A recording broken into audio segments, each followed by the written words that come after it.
کریم نگر میں B J پی اور be R S کے الزام تراشی کے بعد M L A camp office پر حملہ، کار کے شیشے چکنا چور، پولیس نے لاٹھی چارج کیا۔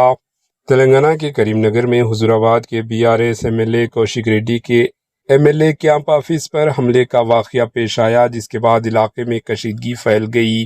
اطلاعات کے مطابق B R S M L A Kaushik Reddy کی جانب سے مرکزی وزیر بنڈی سنجے کمار کے خلاف کیے گئے متنازع ریمارکس کے بعد صورتحال بگڑ گئی۔ اس سے قبل مرکزی وزیر بنڈی سنجے کمار اور بی آر ایس قائدین کے درمیان الزامات اور جوابی الزامات کا سلسلہ جاری تھا، جس میں ڈرگس کے استعمال سے متعلق بیانات نے تنازع کو مزید بڑھا دیا۔ ذرائع کے مطابق اس کشیدہ صورتحال کے بعد بنڈی سنجے کمار کے حامی مبینہ طور پر M L A camp office پر پہنچے اور وہاں توڑ پھوڑ کی۔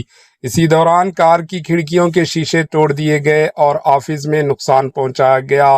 اطلاعات کے مطابق واقعے کے وقت حضور آباد کے M L A P Kaushik Reddy کی موجودگی کی اطلاع پر حملہ کیا گیا۔ بعد ازاں بی جے پی کارکنوں نے گنگولا کملاکر کے کیمپ آفس کے پاس جمع ہو کر توڑ پھوڑ کرنے کی کوشش کی، تاہم پولیس نے لاٹھی چارج کرتے ہوئے انہیں منتشر کر دیا، جس سے حالات مزید کشیدہ ہو گئے۔ پولیس نے معاملے کی تحقیقات شروع کر دی ہے اور علاقے میں سیکیورٹی سخت کر دی گئی۔ Bureau report, AHN news.